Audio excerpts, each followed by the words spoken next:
നിങ്ങൾ നിയമത്തിനെതിരെ യുദ്ധം ചെയ്തിട്ട് ഒരു കാര്യം ചെയ്യേ. ആദ്യം തന്നെ ചെയ്യേണ്ടത് പുരുഷന്റെ മുഖം കാണിക്കുന്നവനൊപ്പം സ്ത്രീയെ കാണിക്കേ. അത് ആദ്യം നേടിയെടുക്ക്. നമ്മുടെ സമൂഹം മുന്നോട്ട് സഞ്ചരിക്കുമ്പോൾ നെയിമിംഗ് ആൻഡ് ഫെയിമിങ്ങിന് പകരമായിട്ട് ഇപ്പൊ മീറ്റു പോലുള്ള ക്യാമ്പയിനുകളുടെ ഒരു ത്രഷോൾഡിൽ എത്തുമ്പോഴുള്ള അതിന്റെ ഒരു പ്രശ്നം എന്ന് പറയുന്നത് നെയിമിംഗ് ആൻഡ് ഫെയിമിങ്ങിന് ഉപരിയായിട്ട് ഇതിൽ ജസ്റ്റിസ് കറക്റ്റ് ആയിട്ട് കിട്ടണമെങ്കിൽ ഇവരുടെ പ്രൈവസി, പ്രതിയുടെ പ്രൈവസിയും വിക്ടിമിന്റെ പ്രൈവസിയും ഒരുമിച്ച് സൂക്ഷിക്കാവുന്ന മെറ്റാ ഡാറ്റയെ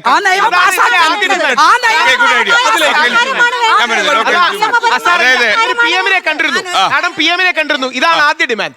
പ്രധാനമന്ത്രിയെ കാണുകയും പ്രധാനമന്ത്രിക്ക് നിവേദനം കൊടുക്കുകയും ചെയ്തു. മോദിജിയോട് സമർപ്പിച്ച ആദ്യ ഡിമാൻഡ് ഇതാണ്. പുരുഷന്റെ ഐഡന്റിറ്റിയും സൂക്ഷിക്കണം, പ്രൈവസിയും സൂക്ഷിക്കണം.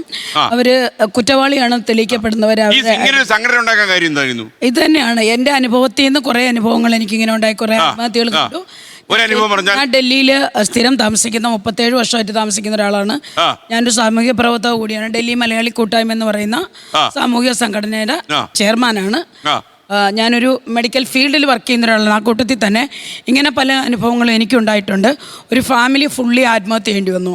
കാരണം രാത്രി ഇവരുടെ അച്ഛനെ പിടിച്ചുകൊണ്ട് പോകുന്നു. ഒരു ഓഫീസിൽ വച്ചിട്ട് ഒരു ചെറിയ പ്രശ്നത്തിന് വേണ്ടിയിട്ട് അയാളുടെ പേരിൽ ഓഫീസറുടെ ഭാര്യയെ കൊണ്ട് ഒരു കള്ളക്കേസ് കൊടുപ്പിച്ചു. ആ കള്ളക്കേസിൽ 5ാം ക്ലാസ്സിലും 7ാം ക്ലാസ്സിലും പഠിക്കുന്ന 2 കുട്ടികളുള്ള ഒരു ഭർത്താവിനെ അറസ്റ്റ് ചെയ്തുകൊണ്ട് പോയി. രാവിലെ ഡൽഹിയിലുള്ള മുഴുവൻ പത്രങ്ങളിലും ദൈനിക ജാഗരണിൽ ഉൾപ്പെടെ ന്യൂസ് വന്നു.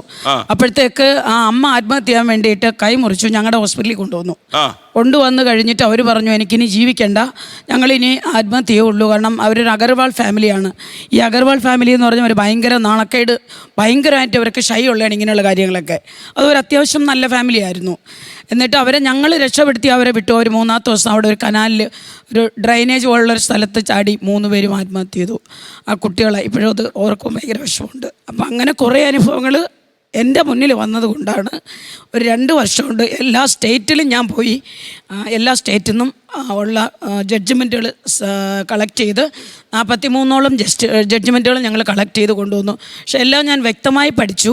നമ്മുടെ CRJSൻ്റെ ജയചന്ദ്രൻ രാമേന്ദ്രൻ്റെ സാറ് നമ്മളെല്ലാവരും കൂടി ഇരുന്ന് പലവട്ടം മീറ്റിംഗ് നടത്തി. 2 വർഷം കൊണ്ട് ഞങ്ങൾ മീറ്റിംഗ് നടത്തി അത് കറക്റ്റായിട്ട് സ്റ്റഡി ചെയ്തു. സ്ത്രീകൾക്കുള്ള നിയമം അതുപോലെ നിലനിൽക്കുകയും ഇല്ല. അങ്ങനെ ഞാൻ ശക്തമായി എതിർക്കുന്നില്ല. സ്ത്രീകളുടെ നിയമം തീർച്ചയായിട്ടും വേണം. അവർ സംരക്ഷിക്കപ്പെടേണ്ടവരാണ്. നമ്മുടെ അമ്മയാണ്, നമ്മൾ ഓരോരുത്തരുമാണ്. ഒപ്പം തന്നെ വീട്ടിൽ അച്ഛനും വേണ്ടേ.